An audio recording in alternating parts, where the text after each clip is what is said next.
We came to Florida to navigate or to negotiate for a fair collective bargaining agreement.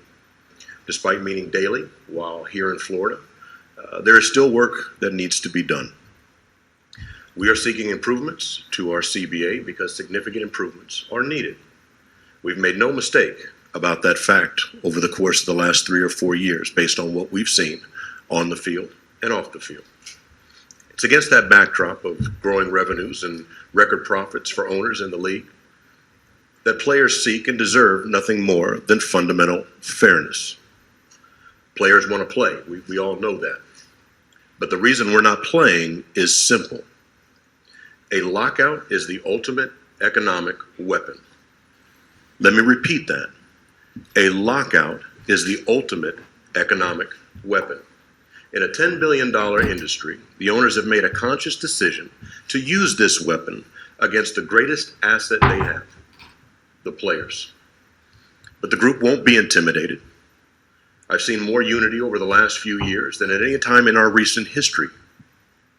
Our guys care deeply about the game, care deeply about the fans, and care deeply about our player fraternity. And they are focused on improving the rights and benefits for today's generation of player and for the generations to come. Needless to say, we remain committed to the bargaining process and getting back on the field as soon as possible.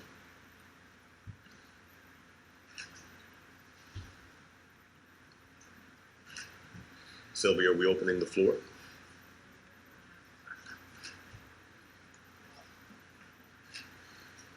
If you have a question, you can approach the mic and ask.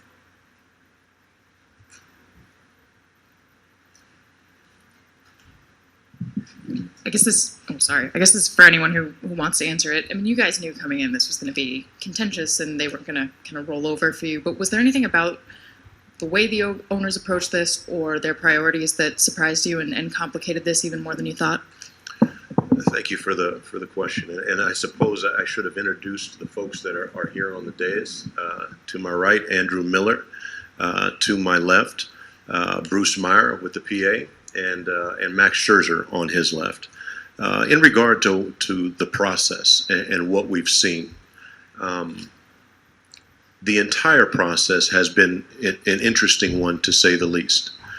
In a world where you are looking to make changes, make adjustments, make improvements based on what it is you're seeing, you understand that you need as much time as possible to work through those things. It's why we started the process when we did in April. It's why we made the core economic proposals that we did in the first part of May. It's why we remained available, whether on Zoom or as the pandemic afforded us the opportunity to meet in person. We made ourselves available then. It's why we sequestered ourselves in a hotel in Dallas with the hope of working toward an agreement. It's why we stood ready for 6 weeks after the lockout on December 1st, ready to have a discussion.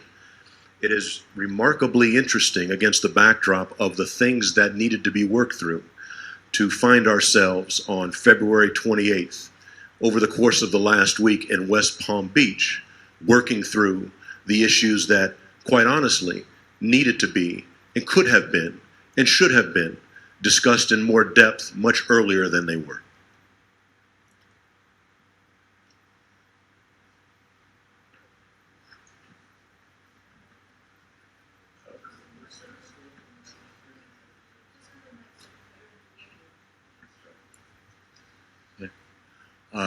Guys, and Tony, in light of your comments, and for any of you, there clearly was some progress made, movement made these last couple days. How far away do you think you are from a fair agreement? We have work to do. The time here has been productive from the standpoint of having, again, conversations and dialogue that could have been had sooner. And I say that not because the issues aren't challenging. I say that because we've been committed to having those conversations since day one. So again, us being here over the course of the last week, productive conversation. We look forward to getting back to work at it as soon as possible.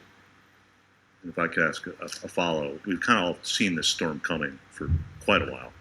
There's just been a lot of rhetoric both ways. And I'm wondering if you feel now that we're here at this bad place, whether anything could have been done differently on your guys' side to avoid this. Being done differently other than being available and making sure that the concerns that we had and the adjustments that we were looking to make were on the table as early as humanly possible to give us as much time to work through them, yeah, I wouldn't have changed any of that. And let me say this too. Games were canceled today. We have a number of players that are here to my left, and I'm grateful for them being here. And they represent a much larger group that is out there.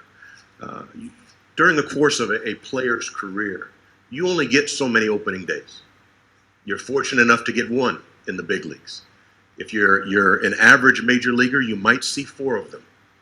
Having an opportunity to play as long as humanly possible and find yourself in a world where now for the second time in 2 years, the schedule is shorter than it otherwise should have been or could have been, is a problem. Thank you.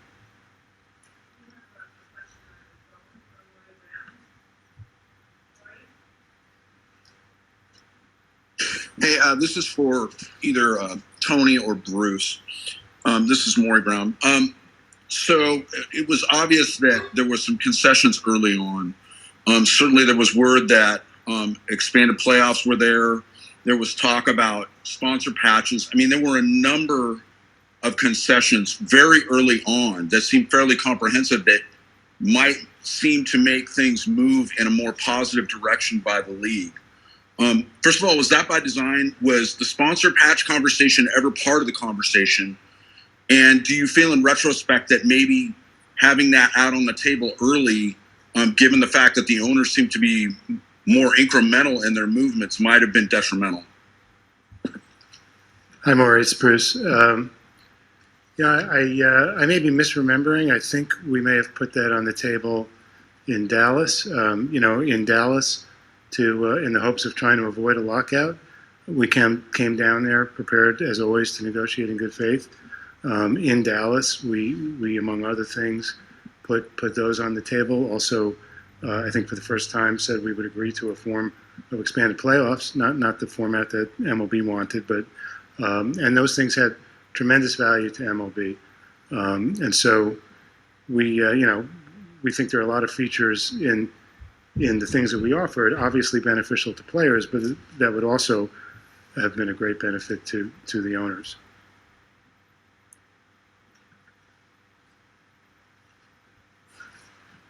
I have for Max and for Andrew. Looking at the goals of the overall group, it looks from far like basically the differences between the parties are money on CBT, the 0 to 3 pool, and minimum salaries. Is that the wrong impression we have? And if it's correct impression, how far are you apart from what you're looking for? To speak on that specifically, that we came into these negotiations understanding that the landscape across the game has changed and that more young players more than ever are entering the game and producing at high levels than we've ever seen before. We as players wanted to address that and obviously raise their level of compensation up relative to league revenues so that better reflected that compensation level. And so as we navigated through the process, we still feel there's dollars to be allocated towards them that would fairly compensate their contributions on the field more so than what's on the table at this point. And as players, we recognize that and continue to fight for those guys, that it's not about Andrew or me in the free agent level, that it's us as the free agents looking backwards and realizing that we need to allocate more of those resources to them. It's not just money. The money can be important in order to have the market operate in a functional way, in which we've seen abuses and we've seen trends take advantage of maybe places in which players are not receiving as much as they're contributing, as well as we have been screaming for years about competition issues, and those are important to us. This is not just about shifting pieces of the pie around. This is about getting the game that we love to work and operate as best as it can, and go out there and perform, and let us focus on what we like to do, and that's compete. This can be for anyone. Actually, I have two. Rob said something in his press conference about there being wiggle room. Is that an indication sort of that this wasn't the end point they were going to end at? That's my great way of phrasing that. Did he indicate that to you, or did Dan or whoever indicate that there was wiggle room? Hi, Hannah. It's fair to say that today they were very clear that the last thing they gave us was their best and final offer. They used the words best and final, as Dan did several times. But to be clear, as I understood that meant best and final before making their decision to announce canceling games. I assume they're not done negotiating. I hope they're not done negotiating. They have a legal obligation to negotiate. So I assume it's not best and final forever, but they were very clear that what they gave us today was best and final for today before making their decision to take down some games. And they've been pretty clear that games that are canceled will not be made up and players will not be paid for that. How do you guys sort of see the schedule factoring into the negotiations going forward? I'll just say that, their decision to say they won't reschedule games if games are canceled, or they won't pay players for those games that are canceled, is wholly their position. They're not legally required to take those positions. It would be our position in the event of games being canceled that as a feature of any deal for us to come back, that we would be asking for compensation or to have those games rescheduled. So again, they're free to take that position. We would have a different position. And of course, last year, as I think you know, they actually proposed delaying the season by a month, and they actually proposed rescheduling games to get 154 in and to pay players for 162 for playing 154. So they can do it. There's a precedent for it. To be clear, are you saying you would not agree to a deal that doesn't compensate players for 162 games? Our position is that if the league decides unilaterally to pull down games and then we have a deal, that players should get compensated for those games. The statement today said that you guys think that the owners are trying to break the union, and I'd love to hear from anybody who wants it, but particularly from Max and Andrew. Is there something about the way these negotiations have gone, something you've seen or heard or felt that tells you that? Where is that coming from? It's not as simple as this negotiation. We've seen free agent markets not operate in the way that we expect them to. We've seen parts of the system not function the way they're supposed to, and the tactics that we have seen when it does come to sort things out have been, needless to say, frustrating at times. So you start to wonder when you see, obviously COVID was a horrible situation for everybody in every place, but the return to work, the struggles we had with that. And, when we sit down and try to lay things out and work on the forthcoming CBA and address these issues, to have the difficulty in getting to the table and actually communicating, you start to wonder exactly how you're being looked at by the other side. To echo that, it's more about unifying the union and understanding the desires from everybody in our group, and talking to all the guys over here and understanding that we were fighting together as one. We all understood the problems that were within the game that needed to be corrected. And together, we all together believed in what we were fighting for, and all the way to the end here, of making sure that everybody understood what we were trying to accomplish, and that everybody wanted to accomplish the same goals for everybody.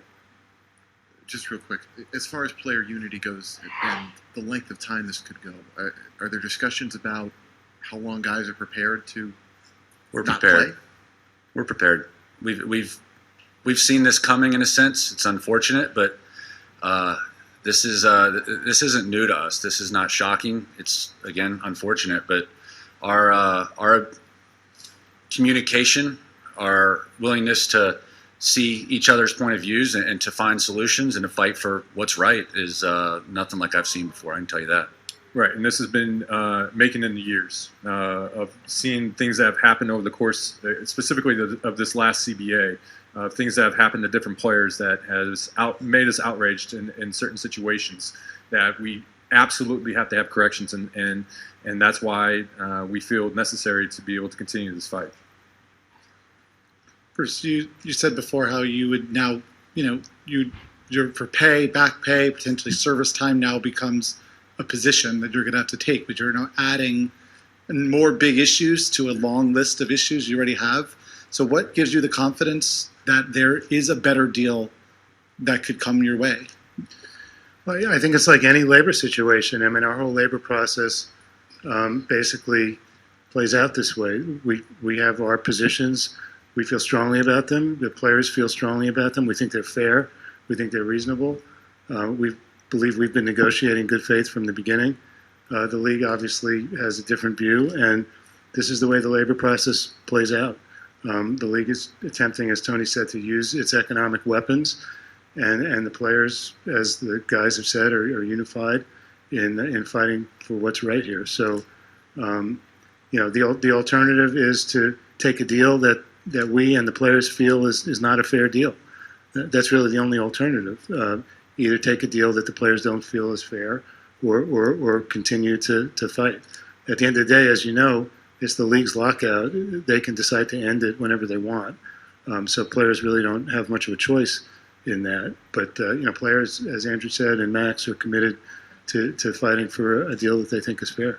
And to that point, I'm just curious, at any point during this week, was there ever a conversation about the league lifting the lockout in exchange for some sort of no strike commitment or anything like that? No. Take another one from the Zoom call. Another question. Hey, real quick, Rob mentioned in his presser that you guys needed to travel and that the soonest you guys could get together again would possibly be Thursday. When asked whether they would come to you guys or whether you would go to them, he alluded to the fact that they made the last offer and that basically kind of put it in your court. What is the soonest that you feel you will be able to re-engage, since the ball in your court, and when do you feel you can re-engage? Well, I'll say they made an offer which, again, they characterized as best and final.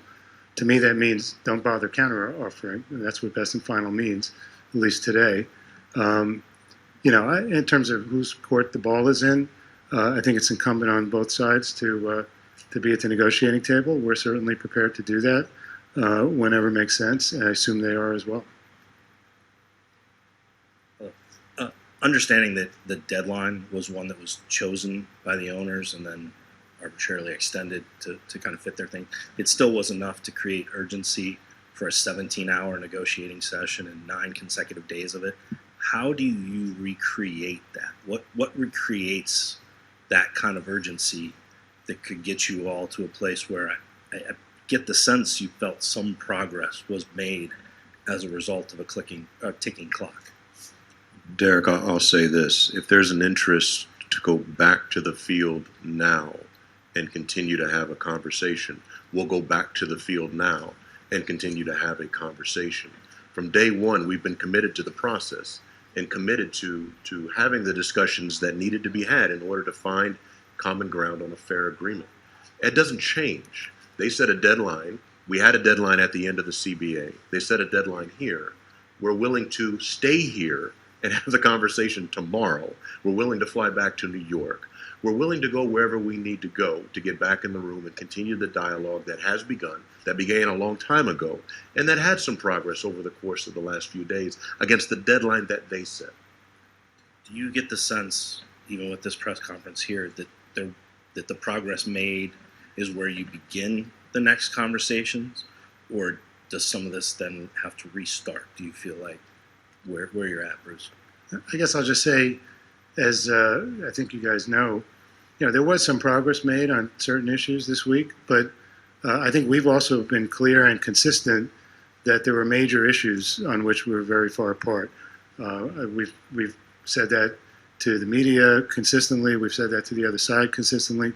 So that hasn't changed. There have been and still are, major issues. We'll continue to work on those and hopefully continue to build on the progress that we may have made on other areas. As you know, there are a lot of issues. I mean, so some we're further apart on than others, but ultimately we have to resolve all of them. For Max, we know expanded postseason was one of those issues. Did you prefer 12-team postseason? If so, why? Because obviously a 14-team postseason meant more money towards the players, and I understand the competitive issue, but wasn't the money maybe worth the two teams, considering all the economic issues at hand? Well, it really became down to a format issue. In a 14-team playoff structure, we felt like competition could be eroded in that scenario, and we had specific examples of different players who spoke up that highlighted that specifically for that reason. And through the working with the economists on the union staff, we felt like we had devised a format that would incentivize you would incentivize competition throughout all the seeds, and especially for division winners.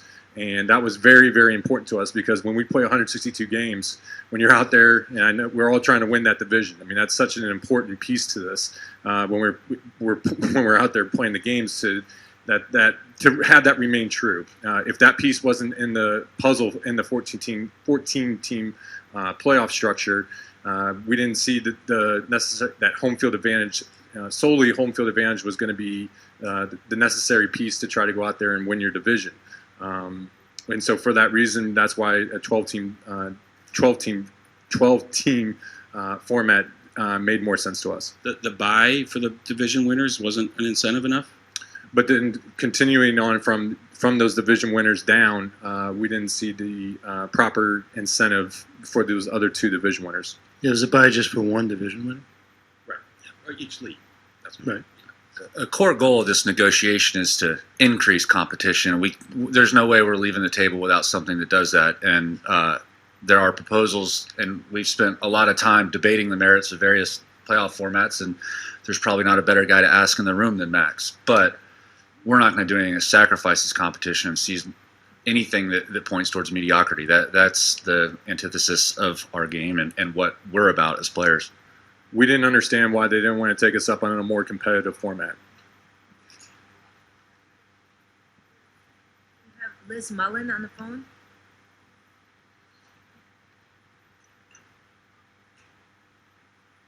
Hi, can you guys hear me? Yep. Yes. All right. Hi. Hi, Tony. Hi, Bruce. Hi, Chris. Hi, Sylvia. Hi, players. Liz Mullen, Sports Business Journal. Now that games are canceled, is there what we've seen in other sports over the last couple of decades, the NHL specifically, we saw multiple players who were able to play hockey in Europe, professional hockey in Europe. I believe in the NBA, one of the NBA lockouts, at least one, we've seen exhibition games with NBA players. Are there any plans to do any sort of exhibition games or explore any foreign markets? And also, what are the training plans for the baseball players who are locked out? Thank you. Thank you, Liz. There's nothing planned in regard to a global tour of exhibitions. As we highlighted earlier, there's a desire to get back in the room and back at the table. So that is the focus. But in regard to training, the guys have been training. The guys will continue to train. There will be opportunities, whether as a large group or a small group, to continue to make sure that when the lights do come on, they're ready to go whenever that happens to be.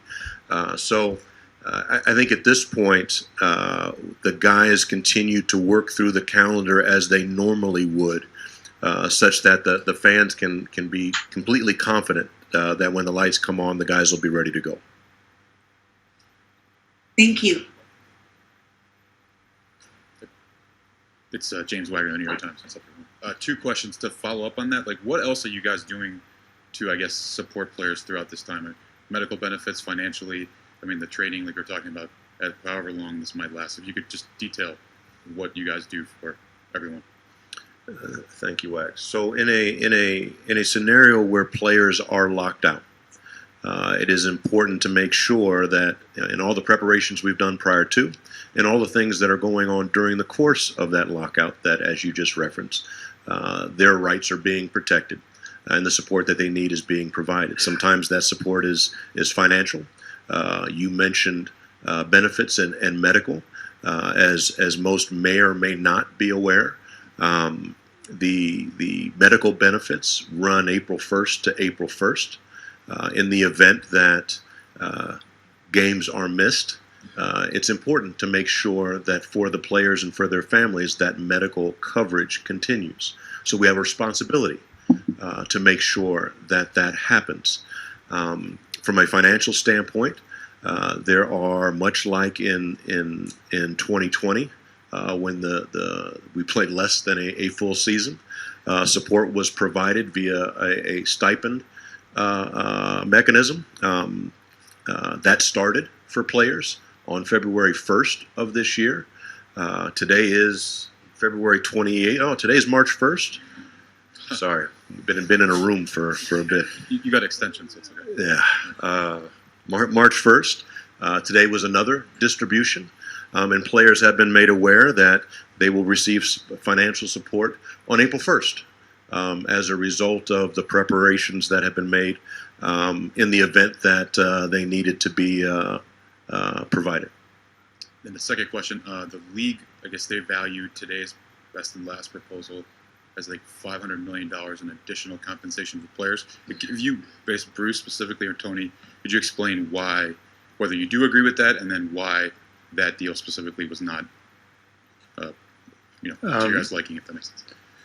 Yeah, I mean, I believe we have economists and analysts here who could speak to this better than I do, but the difference between our proposals for getting the younger guys paid, the pre-arbitration players, I think ours was around $90 to $100 million a year more for those guys. We just didn't think it was enough. Those guys, those young guys, are the guys who have their values perhaps the most suppressed of any players. Those are guys who are under control of the teams. Those are guys who don't have access to free agency. Pre-arb guys obviously don't have access to salary arb. So those guys are providing enormous economic benefits to the teams, economic surpluses to the teams. And so, as Max and Andrew said, one of our main priorities is to get those guys paid more. And the simple answer is we just don't think that the league's proposal was enough, was fair, given the background of the league's, revenues. And so, we think they deserve more is really the answer. We have a question from Ken Rosenthal. This question is for Tony and the players. Guys, how much damage did the game suffer today? Ken, the game has suffered damage for a while now. The game has changed. The game has been manipulated. I often tell folks that ask me about the changes in the game that either just because my beard is as white as it is doesn't mean I'm as old as I look. But the game that I grew up on, the game that our guys play, how that game is played has changed. As a result of that change, the game that a lot of baseball fans have grown up knowing has changed. The value inherent in how players are respected and viewed has changed. Players have been commoditized in a way that is really hard to explain in the grand scheme of things. The game has continued to be damaged and is again damaged today as a result of a lockout that was started by the league, as a result of a deadline that was set by the league, and in a climate that has been challenging for us as baseball fans, for those of us who love to go to the ballpark. I think I started tonight's dialogue, Ken, by saying it's a sad day. And if you love baseball the way players do, if you love baseball the way fans do, it's hard not to be sad with where we are on March 1st, 2022, when there is truly an opportunity to have these guys back on the field doing what they love and fans supporting what it is that they do and the game that they love in a way that's far different than us having press conferences in hotel rooms in Florida and talking about games not being played in the near future. Tony, what was your reaction to the on-field rules changes they suggested, the pitch clock, the shifts, those kinds of things? Ken, for months we have suggested to the league to make a proposal on their on-field concerns. For months, we have told the league that players are more than willing to talk about the types of things that you, the league, think we should be talking about with regard to on-field. That dialogue has been open and available as a part of the overarching conversation for a long time. The fact that it manifested itself in the last 72 hours is strange, when both sides, I think, are committed to making sure that the game itself is protected. So if they want to have a conversation about pitch clocks, do we like pitch clocks? We've talked about pitch clocks for years, and we've got timers on the field in a game that is timeless. Should we talk about shifts? The league wants to talk about shifts. Well, players are willing to talk about shifts. We're talking about oversized bases. Okay, well, if we need to talk about oversized bases, then let's talk about oversized bases. The very premise of that type of interaction from a player's side is the protection and advancement of the game. Health and safety for players, protection and advancement of the game. Players have been willing to have that conversation, demonstrated an openness to having that dialogue for a long time now. So whether it was back in May or June when we imparted or implored the league to make a proposal and include it as a part of the conversation, or whether it's the last 72 hours, guys are prepared to talk about how to move the game forward.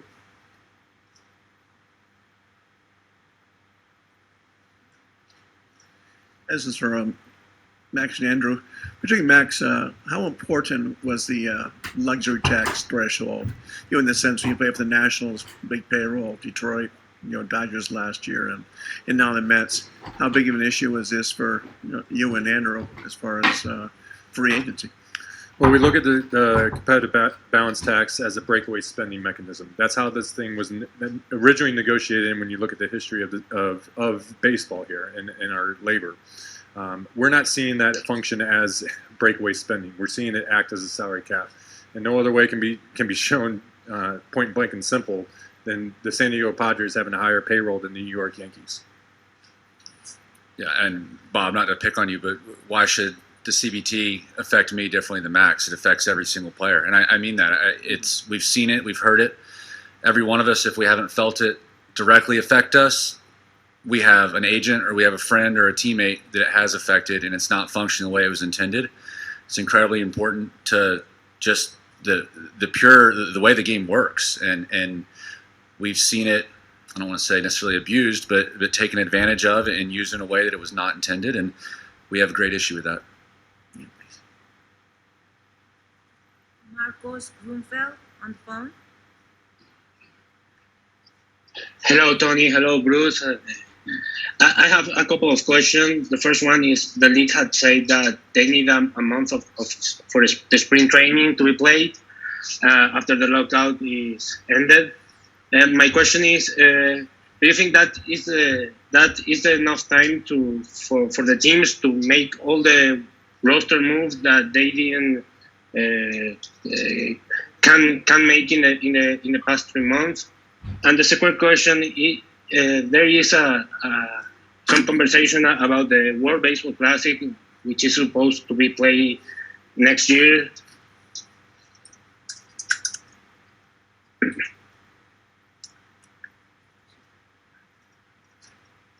Gotcha. I thought there was another piece to the end of that question. I apologize. In regards to the schedule and the calendar, you would have to ask the teams how they function. And against the backdrop of the calendar, players will be ready as soon as the lights come on, I think, as I mentioned earlier. As it relates to the World Baseball Classic, there are a lot of moving pieces that remain on the table. There are discussions that still need to be had. Obviously, our focus right now is the start of the 2022 season. That's what we're focused on now.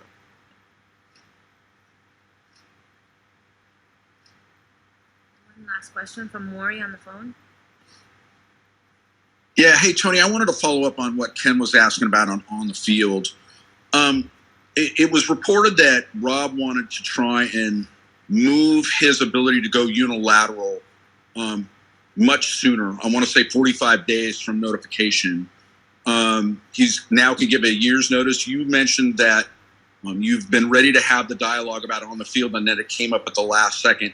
Is there a feel amongst the body that Rob is really trying to move this into more of a unilateral thing? He talks often about wanting to have a partnership with the players on these things, but do you feel that there's a shift? What's the attitude of the players on that?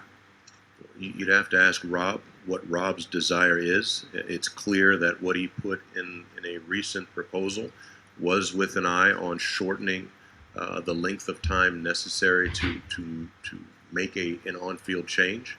But as I highlighted a little while ago, players are willing to have that conversation. Players are also very much interested in protecting the game itself.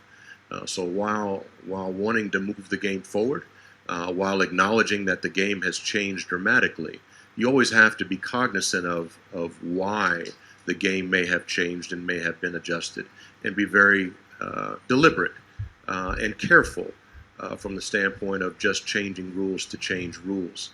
But having said that, there's nobody more than the players that wants the game to be represented in the best fashion that it can be. As a player, we dedicate our lives to this game and playing this game at the highest level we possibly can, and there's nothing we won't do to protect it.